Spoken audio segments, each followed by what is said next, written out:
ಶಿವರಾತ್ರಿಗೆ ಉಪವಾಸ ಇರಬೇಕೆಂದುಕೊಂಡಿದ್ದೀರಾ? ಹಾಗಾದರೆ ಆ ದಿನ ಏನು ಸೇವಿಸಬೇಕು, ಏನು ಸೇವಿಸಬಾರದು ಎಂದು ಈ ವಿಡಿಯೋದಲ್ಲಿ ತಿಳಿಯೋಣ. ದೇಶಾದ್ಯಂತ ಮಾರ್ಚ್ 8ರಂದು ಶಿವರಾತ್ರಿ ಆಚರಿಸಲಾಗುತ್ತಿದೆ.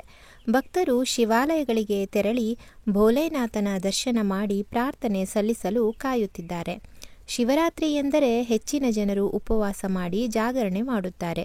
ಕೆಲವರು ಸಂಪೂರ್ಣ ಉಪವಾಸವಿದ್ದರೆ ಇನ್ನೂ ಕೆಲವರು ಹಣ್ಣು ಹಂಪಲು ತಿಂದು ದೇವರ ಧ್ಯಾನ ಮಾಡುತ್ತಾರೆ. ಏಕಾದಶಿಯಂದು ಉಪವಾಸ ಆಚರಿಸಿ ಮರುದಿನ ಉಪವಾಸ ಮುಗಿಸುವ ಸಂಪ್ರದಾಯವಿದೆ.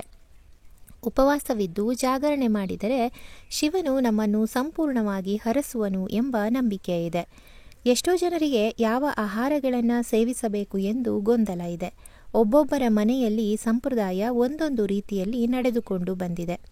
ಶಾಸ್ತ್ರದ ಪ್ರಕಾರ ಉಪ್ಪು ಏಕದಳ ಧಾನ್ಯ ಮುಖ್ಯವಾಗಿ ಸೇವಿಸಬಾರದು ಎಂದು ಹಿರಿಯರು ಹೇಳುತ್ತಾರೆ.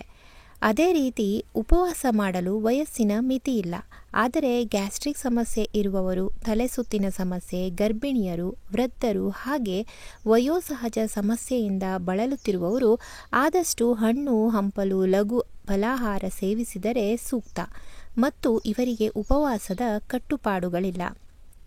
ಶಿವರಾತ್ರಿಯಂದು ಬೇಯಿಸಿದ ಆಲೂಗಡ್ಡೆ, ಹಣ್ಣುಗಳಂಥ ಏಕದಳವಲ್ಲದ ಆಹಾರಗಳನ್ನು ಸೇವಿಸಬಹುದು.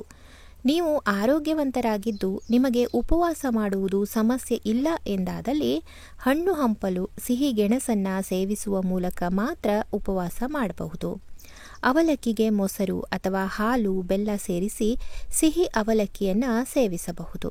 ಒಂದು ವೇಳೆ ನಿಮಗೆ ಹಣ್ಣನ್ನು ಹಾಗೆ ತಿನ್ನಲು ಇಷ್ಟವಿಲ್ಲದಿದ್ದರೆ fruit salad, fruit milk shake ಕೂಡ ಸೇವಿಸಬಹುದು. ಎಲ್ಲ ರೀತಿಯ ಡ್ರೈ ಫ್ರೂಟ್ಸ್, ಬಾದಾಮಿ, ಹಾಲು, ಸಬ್ಬಕ್ಕಿ, ಕೀರು, ಹಾಲಿನಿಂದ ಮಾಡಿದ ಯಾವುದೇ ಸಿಹಿ ತಿನಿಸುಗಳನ್ನು ಸಹ ಸೇವಿಸಬಹುದಾಗಿದೆ.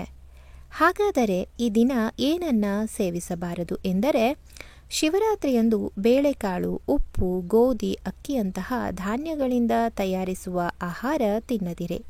ಹೆಚ್ಚಿನ ಜನರು ಶಿವರಾತ್ರಿಯಂದು ಉಪ್ಪಿಟ್ಟು ಮಾಡುತ್ತಾರೆ. ಕೆಲವರು ರವೆಯಿಂದ ಮಾಡಿದರೆ ಇನ್ನೂ ಕೆಲವರು ಸಾಬುದಾನದಿಂದ ಮಾಡುತ್ತಾರೆ. ಪ್ರತಿದಿನ ತಯಾರಿಸುವಂತೆ ಉಪ್ಪು ಸೇರಿಸುವುದು ಸರಿಯಲ್ಲ. ಈ ದಿನ ಉಪ್ಪು ಸೇವನೆ ಮಾಡಬಾರದು. ನೀವು ಸೇವಿಸುವ ಯಾವುದೇ ಆಹಾರ ಪದಾರ್ಥಕ್ಕೆ ಅರಿಶಿಣ, ಈರುಳ್ಳಿ, ಬೆಳ್ಳುಳ್ಳಿ ಸೇರಿಸಬೇಡಿ. ಶಿವರಾತ್ರಿ ಹಬ್ಬದಂದು ಯಾವುದೇ ಕಾರಣಕ್ಕೂ ಮೊಟ್ಟೆ, ಮಾಂಸಾಹಾರ ಸೇವನೆ ಬೇಡ. ಚಿಪ್ಸ್, ಪಕೋಡ, ಪಿಜ್ಜಾದಂತಹ ಜಂಕ್ ಫುಡ್ಡುಗಳು ಶಿವರಾತ್ರಿ ಹಬ್ಬದಂದು ನಿಷಿದ್ಧ. ವೀಕ್ಷಕರೇ, ಇದರ ಹೊರತಾಗಿ ನಿಮಗೆ ಏನಾದರೂ ಮಾಹಿತಿ ತಿಳಿದರೆ ದಯವಿಟ್ಟು ಕಮೆಂಟ್ ಮುಖಾಂತರ ನಮ್ಮೊಂದಿಗೆ ಹಂಚಿಕೊಳ್ಳಿ. ಎಲ್ಲರಿಗೂ ಶುಭವಾಗಲಿ, ಶಿವನ ಕೃಪೆ ಸಿಗಲಿ. ಮುಂದಿನ ವಿಡಿಯೋದಲ್ಲಿ ಸಿಗೋಣ. ಧನ್ಯವಾದಗಳು.